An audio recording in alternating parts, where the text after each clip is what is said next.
সবাই কেমন আছো তোমরা? এবারে বর্ষা পড়ে গেছে, ঠান্ডা ঠান্ডা ওয়েদার। আজকে আমি একটু স্ন্যাক্স বানিয়েছি, মোচার চপ বানিয়েছি, সেটাই তোমাদের সাথে শেয়ার করব। টমেটো, পেঁয়াজ, রসুন আর লঙ্কা একদম ছোট ছোট করে কুচি করে নিয়েছি। মোচাটা কুচি করে কেটে সিদ্ধ করে নিয়েছি। মশলাটা কিভাবে করছি সেটাই তোমাদেরকে দেখাচ্ছি। ননস্টিকের তাওয়া বসিয়ে দিয়েছি, দিয়ে সাদা তেল দিলাম, সামান্য তেল দিলাম। যদি পরিমাণে বেশি হয় তাহলে বেশি তেল দিতে পারো। তেলটা গরম হলে একটু সামান্য তেলটা দিলাম। বাদামটা ভেজে নিচ্ছি, বাদামটা ভেজে তুলে রেখে দেবো।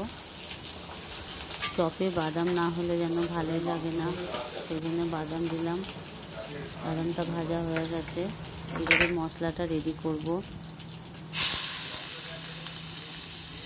মোচার চপ খেতে খুবই সুন্দর লাগে, তবে একটু টাইম লাগে, একটু যোগাযোগ করতে সময় লাগে।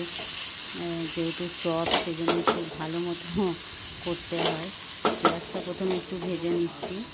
পেঁয়াজটা ভেজে নিলে একটু গন্ধটা চলে যায়, একটু লাল ভাজা হলে রসুনটা দিলাম।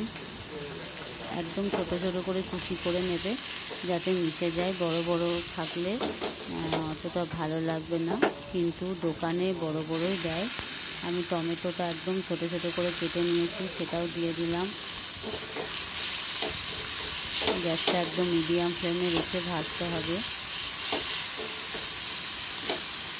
একটু নরম হলে এবারে মশলাগুলো দেবো। লঙ্কা দিলাম, কাঁচা লঙ্কা কুচিটা দিয়ে দিলাম।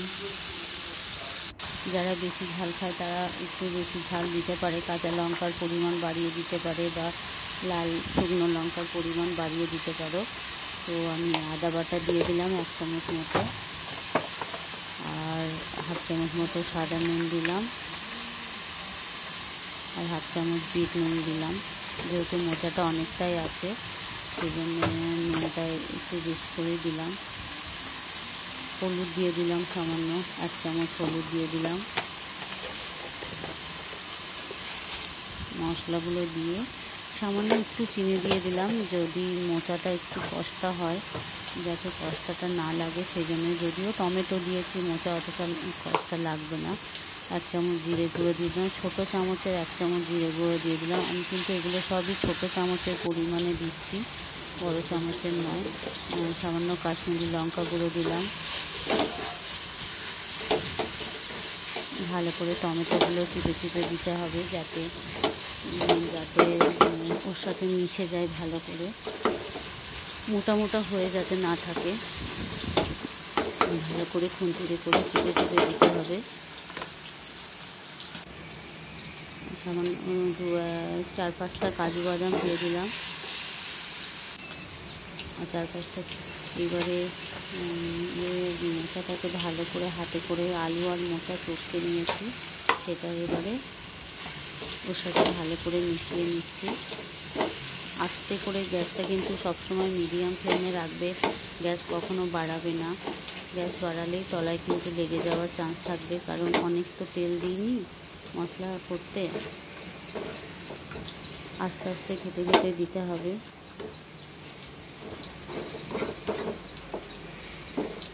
মশলাটা করতে কিন্তু অনেকক্ষণ সময় লাগে, কারণ মোচাটা একটু নরম হতে সময় লাগবে। যেহেতু প্রেসার কুকারে সিদ্ধ করে নিয়েছি, তাহলেও ভালো করে নেড়ে নেড়ে মশলার সাথে মিশিয়ে নিতে হবে।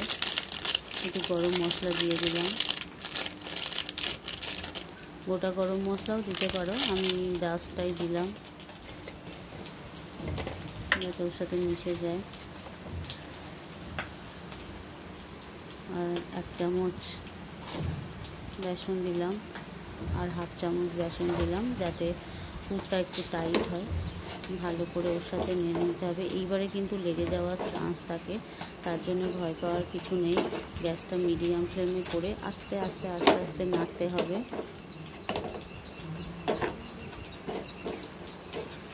4-5টা ভালো করে নেড়ে দিতে হবে, যাতে লেগে না যায়। বন্ধুরা, আমার ভিডিওগুলো যদি তোমাদের ভালো লেগে থাকে, আর বাদাম যেগুলো ভেজে রেখেছিলাম ওগুলো একটু সামান্য গুঁড়ো করে নিয়ে ওর মধ্যে মিশিয়ে দিলাম।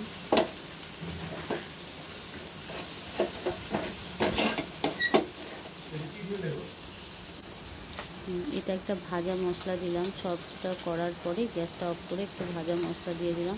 এটার মধ্যে জিরে, ধনে আর মৌরি আছে আর শুকনো লঙ্কা আছে, এটা মিশিয়ে দিলাম। এই মশলাটা আমি সবসময় করে রাখি, সব কিছুতে দিলেই খুব সুন্দর গন্ধ বেরোয় আর টেস্ট বেরোয়। পুরটাকে ঠান্ডা করে নিয়েছি, ঠান্ডা করে এইবারে চপের আকারে করে নিচ্ছি।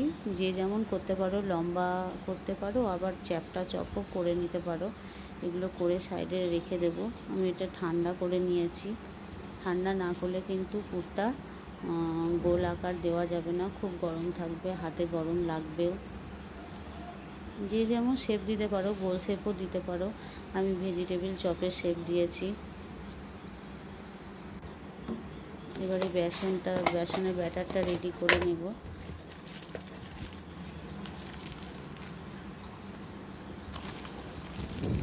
আমি মাঝারি সাইজের চামচের মাপে নিচ্ছি। 4 চামচ, 5 চামচ, ওই 4 চামচ আর একটুখানি বেসন নিলাম। সামান্য বিট নুন দিয়ে দিলাম।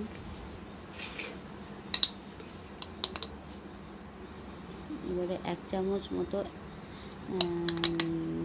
1 চামচ আর 1.5 চামচ মতো চাল গুঁড়ি দিয়ে দিলাম। চাল গুঁড়িটা দিলে ভেজিটেবিল চপটা খুব মুচমুচে হবে। আর লাল লঙ্কা গুঁড়ি দিয়ে দিলাম একটু, যেহেতু ওখানেও ঝাল দিয়েছি। মোচার চপটা একটু ওপরটা যাতে ঝাল ঝাল হয় সেজন্য দিয়েছি। আর এটা আমি গুঁড়ো করে নিয়েছি কর্নফ্লেক। ছেলে মেয়ে যে কর্নফ্লেকগুলো খায় সেটাতে মিক্সিং জারে গুঁড়ো করে নিয়েছি। ব্রেড ক্রাম্বস না থাকলে এটা দিয়েও করা যায়। তো আমি ভেজিটেবিল চপে যেমন ডিমের ব্যাটারে ডোবানো দেয়, ওটাতে আমি এটা করিনি। এটাতে আমি শুধু জাস্ট বেসনে দিয়ে আর কর্নফ্লেকের ডাস্টে লেয়ার করে তেলে দিয়ে দিলাম। খেতে খুব সুন্দর হয়েছে। বন্ধু, আমার ভিডিওগুলো যদি তোমাদের ভালো লেগে থাকে অবশ্যই লাইক, শেয়ার, কমেন্ট করবে আর সাবস্ক্রাইব করে পাশে থাকার অনুরোধ জানাচ্ছি। পাশে থাকলে মোটিভেট হবে। তোমরা ঘরে করে দেখো, এখন বর্ষা পড়েছে, ভালো লাগবে। Bye bye.